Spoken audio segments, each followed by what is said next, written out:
ٹھیک ہے. بسم اللہ الرحمن الرحیم. الحمد للہ رب العالمین. الصلاۃ والسلام علی خاتم النبیین و آلہ الطیبین الطاہرین المعصومین. اللہم صلی علی محمد و آل محمد. ماہ مبارک شوال جی پہلی تاریخ، ماہ مبارک شوال کی پہلی تاریخ، جو کہ ایک عظیم اسلامی دن ہے، عید کا بھی دن ہے. اور جن افراد نے ماہ مبارک رمضان میں اپنا ہوم ورک صحیح طور پہ کیا، اپنا امتحان صحیح طور پہ دیا، جو اس 29 روزہ تربیتی کیمپ میں کامیاب ہوئے، یہ عید ان کے لیے سرٹیفکیٹ ہے. یہ عید سرٹیفکیٹ ہے ان افراد کے لیے کہ جنہوں نے ماہ مبارک رمضان میں کارکردگی اچھی دکھائی ہے، جن کے پاس اس وقت ماہ مبارک رمضان سے برکتیں ہیں، جن کے دامن میں ماہ مبارک رمضان کی عطائیں موجود ہیں، اور ان عطاؤں کی خوشی عید ہے. اس لیے لازمی ہے کہ ایک مہینے کے اس پروگرام کے بعد ہم یہ دیکھیں کہ ایک مہینہ ہم نے جو گزارا ہے اس سے ہم نے کیا حاصل کیا. کیا حاصل کیا یہ دوسرے مرحلے میں ہے. پہلے یہ ہے کہ ہم کیا حاصل کرنا چاہتے تھے. ماہ مبارک رمضان کس لیے آیا تھا، ہمیں کیا عطا کرنے آیا تھا. یہ دسترخوان جو خدا کا کھلا تھا، یہ دسترخوان کس چیز کا دسترخوان تھا. چونکہ ہم زیادہ تر جو ہے وہ پیٹ کی طرف توجہ زیادہ رکھتے ہیں، اس لیے ہمیں روزے یاد ہوتے ہیں، جبکہ قرآن مجید کہتا ہے کہ ماہ مبارک رمضان بنیادی طور پہ قرآن کا مہینہ ہے. شہر رمضان الذی انزل فیہ القرآن. رمضان وہ مہینہ ہے کہ جس میں قرآن نازل ہوا ہے. پھر ضروری ہے انسان کے لیے کہ اس قرآن مجید کے قریب ہو. قرآن مجید خود خدا کے قریب ہے، اور انسان جب قرآن مجید کے قریب ہوتا ہے تو قرب الہی حاصل ہوتا ہے. ماہ مبارک رمضان ایک ایسا موقع تھا کہ انسان کا یہ قرآن کا قرب اور قرب الہی آسان بن جاتا ہے. اس مہینے میں یہ کام اللہ تبارک و تعالیٰ کی طرف سے آسان بنایا گیا ہے. اس لیے انسان کو جتنا ممکن ہو ماہ مبارک رمضان میں قرآن کے قریب آنا چاہیے. اب ماہ مبارک رمضان گزر گیا، ہم نے یہ دیکھنا ہے کہ ہم قرآن مجید کے کتنے قریب ہوئے ہیں. قرآن مجید کے اگر قریب نہیں ہوئے تو ماہ مبارک رمضان کا جو یہ کیمپ تھا اس سے ہم نے کچھ حاصل نہیں کیا. یہ تربیتی کیمپ بنیادی طور پہ، یہ دسترخوان بنیادی طور پہ قرآن کا دسترخوان تھا. یہ کیمپ کا عنوان قرآن تھا. اس لیے ہم نے یہ دیکھنا ہے کہ ہم قرآن مجید کے کتنے قریب ہوئے. اگر قریب ہوئے ہیں تو پھر تو کچھ حاصل کیا ہے، اگر نہیں قریب ہوئے تو کچھ حاصل ہم نے نہیں کیا. یہ روزہ یہ سوائے اس کے کہ بھوک اور پیاس ہم کو ہو اور کوئی نتیجہ نہیں ہے. اس لیے کہ حدیث میں بھی ہے رب صائم لیس لہ من الصیام الا الجوع والعطش. کئی روزے دار ایسے ہیں کہ جنہیں روزے میں سے بھوک اور پیاس کے علاوہ کچھ نہیں ملتا.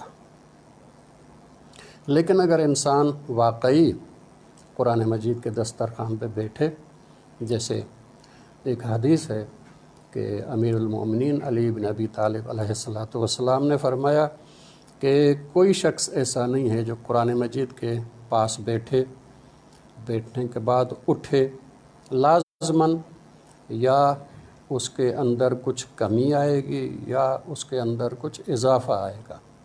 مولا نے فرمایا کہ اس کی جہالت میں کمی آئے گی اور اس کی ہدایت میں اضافہ آئے گا۔ اس لیے ہم دیکھیں کہ قرآن مجید کی کون سی ہدایتیں ہیں جو اس ماہ مبارک رمضان میں ہم نے حاصل کی ہیں۔ ہمارے ہاں قرآن مجید کے حوالے سے جو بنیادی غلط فہمیاں پھیلی ہوئی ہیں ان میں ایک یہ ہے کہ قرآن مجید عام انسان کے سمجھ میں آنے والی کتاب نہیں ہے، مشکل کتاب ہے۔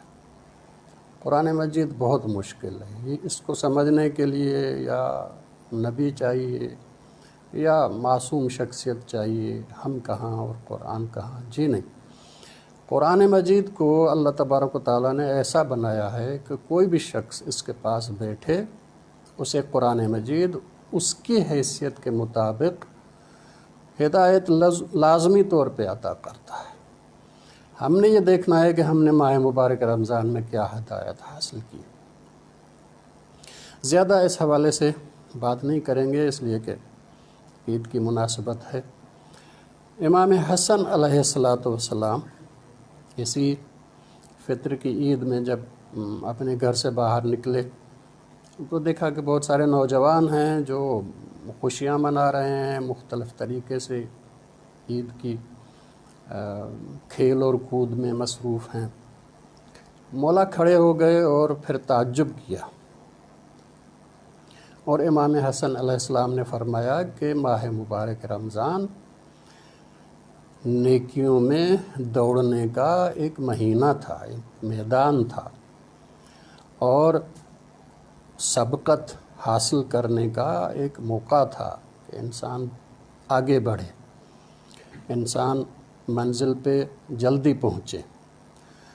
مولا نے فرمایا کہ بہت سے لوگ ہیں جو اس میدان میں اترے ہی نہیں، جو اس دوڑ میں شامل ہی نہیں ہوئے، اور وہ بھی خوشیاں منا رہے ہیں، جبکہ اصل خوشی تو ان کو منانی چاہیے کہ جو اس دوڑ میں شامل ہوئے اور پھر سبقت بھی حاصل کی۔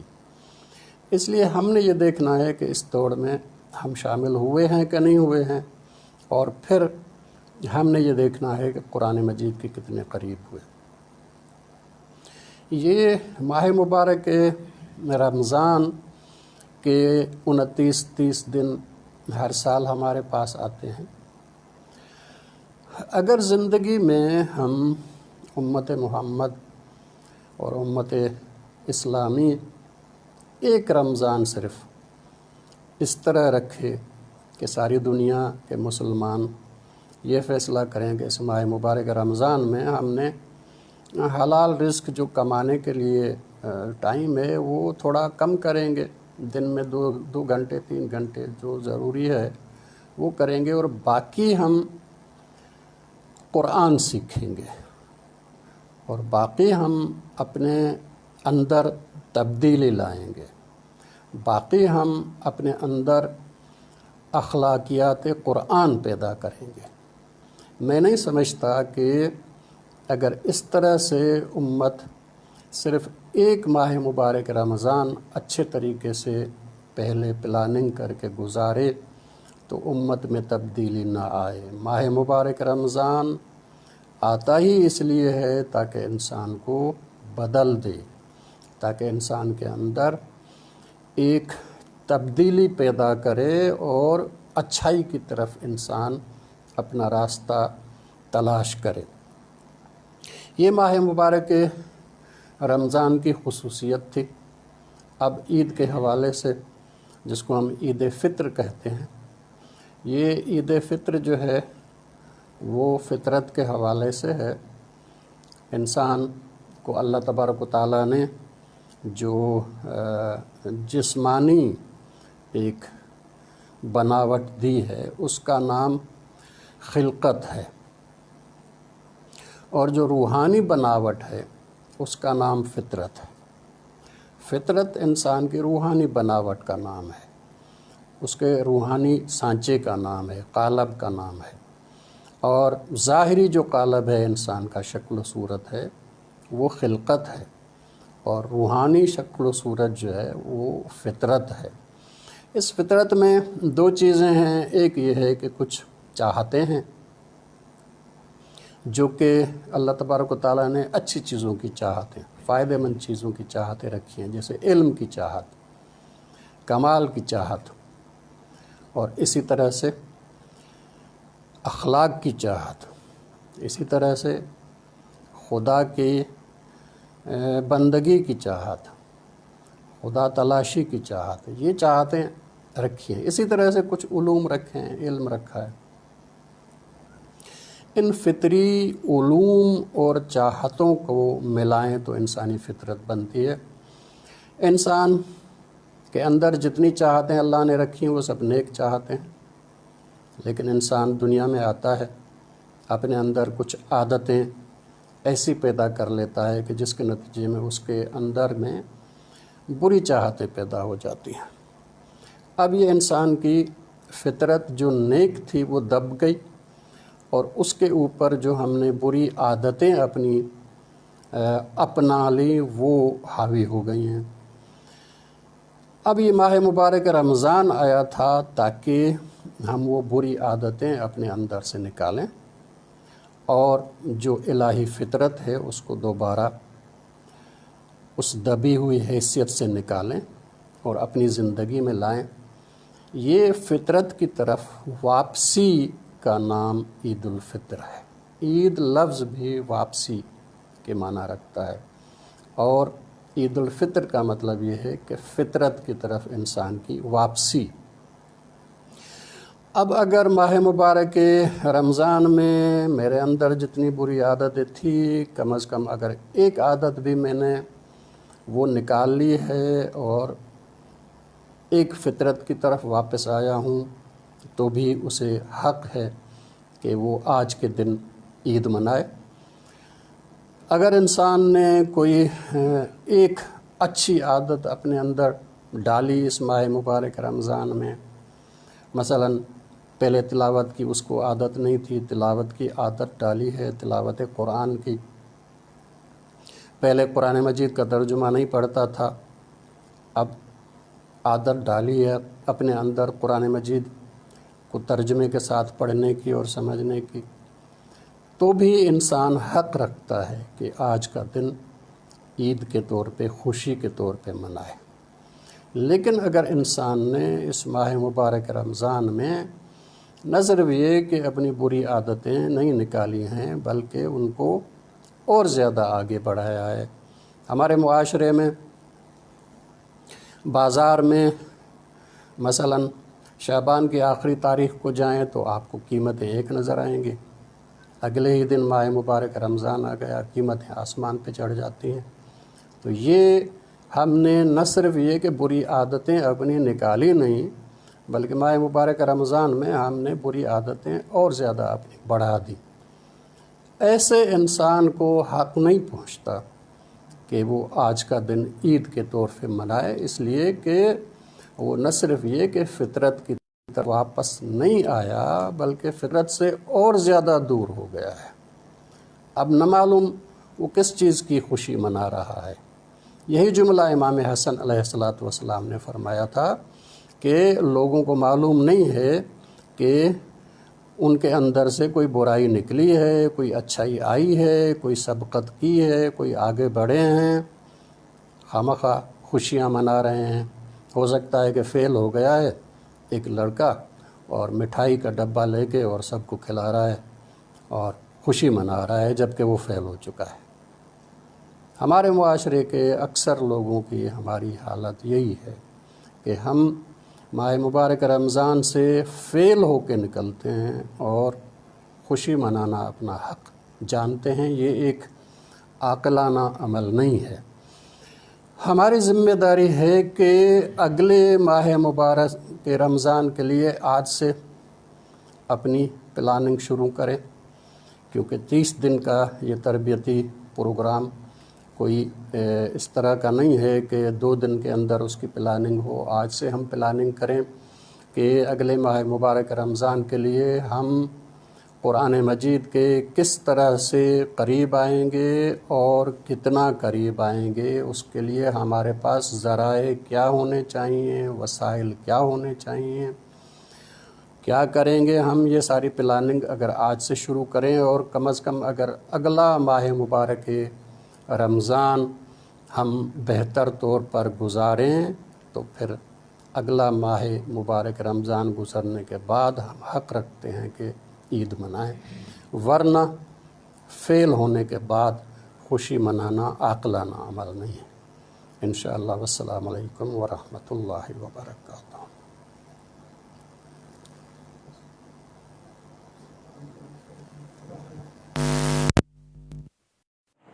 قبلہ ایک سوال ہے ویورز کی جانب سے کہ ہم ماہ رمضان میں روزے رکھتے ہیں، یہ ایک سوچ اہل تشیع میں کچھ لوگوں کے ہاں پڑ گئی ہے کہ ہم جو عید ہے وہ غم کے طور پر منائیں، کیا ہمیں روایتوں میں ایسا ملتا ہے کہ ہم اپنی عید کو غم کے طور پر منائیں؟ ہمارے ہاں جو ایام ہیں ہر یوم اپنی حیثیت جدا رکھتا ہے، اگلا یوم اس جیسا نہیں ہے۔ مثلا 10 محرم 9 محرم جیسا نہیں ہے، نہ ہی 10 محرم 11 محرم جیسا ہے، ہر ایک کی اپنی حیثیت ہے۔ دن بدل گیا صورتحال اس کی بدل جاتی ہے، اس لیے اگر جو ہے وہ مثلا 21 رمضان امام علی علیہ السلام کی شہادت ہے تو 23 رمضان نزول قرآن ہے، وہ اپنی جگہ پہ، وہ اپنی جگہ پہ۔ ہم جو ہے وہ یہ سمجھتے ہیں کہ جیسے اسی سال مولا کی جو ہے شہادت ہوئی ہے اور مثلا جو ہے غم جو ہے وہ ایک لمبے عرصے کے لیے منایا جائے، جی نہیں، ہمارے ہاں یہ صورتحال نہیں ہے، بلکہ صورتحال یہ ہے کہ اگر ایک دن کسی امام کی شہادت ہے تو 2 دن بعد جو ہے کسی امام کی ولادت بھی ہے، اس لیے اس دن جو ہے غم منایا جائے گا، اس دن جو ہے وہ خوشی منائی جائے گی۔ یہ جو عید ہے یہ عید مسلمانوں کے لیے خوشی ہے۔ بحق ھذا الیوم الذی جعلتہ للمسلمین عیدا، جو دعا ہمیں سکھائی گئی ہے اس عید کی نماز کے لیے وہ یہ ہے کہ پالنے والے تجھے واسطہ ہے اس دن کا کہ جسے تو نے مسلمین کے لیے عید قرار دیا ہے۔ لیکن جو نبی ہے ظاہر ہے کہ وہ ہمارا استاد ہے، ہم تو امتحان دے رہے تھے، ہم تو تربیت سے گزر رہے تھے، نبی ہمارا استاد ہے، اور اسی طرح سے ائمہ اہل بیت ہمارے استاد ہیں، ان کے لیے کیا ہے؟ ولی محمد صلی اللہ علیہ وآلہ ذکراً و شرفاً و کرامتاً و مزیدہ، ان کے لیے انعامات ہیں خدا کی طرف سے۔ جیسے ایک کلاس جو ہے اگر اچھے نمبر سے پاس ہو تو اس کے استاد کو انعام دیا جاتا ہے۔ اب یہ دن اگر نہ منایا جائے تو محمد و آل محمد کے لیے نہ ذخر ہے، نہ شرف ہے، نہ کرامت کا دن ہے، جبکہ یہ دن ان کے لیے شرافت کا ہے، انعامات کا ہے، ان کے شاگردوں کے کامیابی کا دن ہے۔ اس لیے ہر دن کو اپنی حیثیت سے منعقد کرنا چاہیے۔ ایک دن جب شام ہو گئی گزر گیا، اگلا دن جو ہے وہ اپنی حیثیت جدا رکھتا ہے۔ آپ کی مصروفیات کو مد نظر رکھتے ہوئے ہم سوالوں کو کم کرتے ہیں، اور یہ آخری سوال ہم آپ سے کرتے ہیں کیونکہ ہم آپ کی مصروفیات کو دیکھ رہے ہیں۔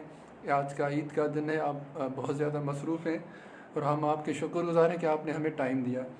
ایک اور آخری سوال ہے، ہم ویورز کو یہ ایڈوائز کریں گے کہ اپنے سوالات پیج پر رکھیں یا دیے ہوئے نمبر پر SMS واٹس ایپ ٹیکسٹ کر دیں تو ہم ان کے جوابات آپ تک پہنچائیں گے انشاءاللہ۔ ایک سوال جو بہت اہم ہے، قرآن ھدی للمتقین، متقین کے لیے ہدایت ہے، جو لوگ قرآن نہیں پڑھتے تو اس کے لیے قرآن کیسے ہدایت کرے گا؟ جی، بنیادی طور پر قرآن کی ہدایت تو اسی صورت میں ملے گی جب انسان خود یہ تلاوت کرے گا، ترجمے کے ساتھ پڑھے گا، سمجھنے کی کوشش کرے گا تو ہدایت ملے گی، ورنہ تو ہدایت نہیں ملے گی۔ یہ جو قرآن مجید کہتا ہے کہ ہدی للمتقین، لیکن دوسری جگہوں پہ یہ بھی کہتا ہے کہ انسانوں کے لیے ہدایت ہے۔ مثلا وہی آیت جو ابھی میں نے تلاوت کی کہ کہا گیا کہ شہر رمضان الذی انزل فیہ القرآن ہدی للناس وبینات من الہدی والفرقان، کہ یہ قرآن ہدایت ہے ہدی للناس، تمام انسانوں کے لیے۔ اس کے بعد جب انسان ہدایت کے اس راستے پہ چلے گا تو ایسا نہیں ہے کہ اس کا کتاب بدل جائے گا، کتاب یہی رہے گا قرآن مجید۔ وبینات من الہدی، ایک مینار کے بعد ہدایت کا دوسرا مینار قرآن مجید اس کے لیے بلند کرے گا، اور انسان جب اگلے مرحلے میں پہنچے گا تو اور مینار اس کے لیے بلند کرے گا، اور پھر قرآن مجید انسان کو فرقان عطا کرے گا کہ جس کی وجہ سے انسان کے اندر یہ صلاحیت پیدا ہو جاتی ہے کہ حق و باطل کو جدا کر سکے۔ اس لیے قرآن مجید انسان کے لیے بھی ہدایت ہے، متقین کے لیے بھی ہدایت ہے، اسی طرح سے محسنین کے لیے بھی ہدایت ہے، اسی طرح سے اولیاء کے لیے بھی ہدایت ہے، اسی طرح سے انبیاء اور ائمہ کے لیے بھی ہدایت ہے۔ اس لیے ہر حیثیت کے مطابق قرآن مجید ان کو ہدایت عطا کرتا ہے، یہ کتاب نہیں بدلتی۔ ہمارے ہاں عموماً چونکہ ہم یونیورسٹیز میں پڑھے ہیں، اسکولس میں پڑھے ہیں، تو پہلی کلاس میں جب انسان پڑھتا ہے کچھ کتابیں ملتی ہیں، جب امتحان کے بعد دوسری کلاس میں آ گئے تو پہلی کتابیں ختم ہو جاتی ہیں، دوسری کتابیں آ گئیں، تیسری کلاس میں پھر اور کتابیں بدل گئیں۔ لیکن قرآن مجید ہدایت کے حوالے سے ایک ایسی کتاب ہے کہ جو بدلتی نہیں ہے۔ کتنا بھی انسان اونچا ہو جائے معنوی طور پہ، روحانی طور پہ، ہدایت کے طور پہ، لیکن قرآن مجید اس کے لیے بھی اگلا درس رکھتا ہے، اگلی منزل رکھتا ہے۔ قرآن مجید ہر انسان کے لیے ہدایت ہے، اس لیے صرف متقین کے لیے ہدایت نہیں ہے۔ بسم اللہ الرحمن الرحیم۔ اللہم کل ولیک الحجۃ ابن الحسن صلواتک علیہ وعلی آبائہ فی ہذہ الساعۃ وفی کل ساعہ ولیا وحافظا وقائدا وناصرا ودلیلا وعینا حتی تسکنہ ارضک طوعا وتمتعہ فیہا طویلا۔ اللہم صلی علی محمد وعلی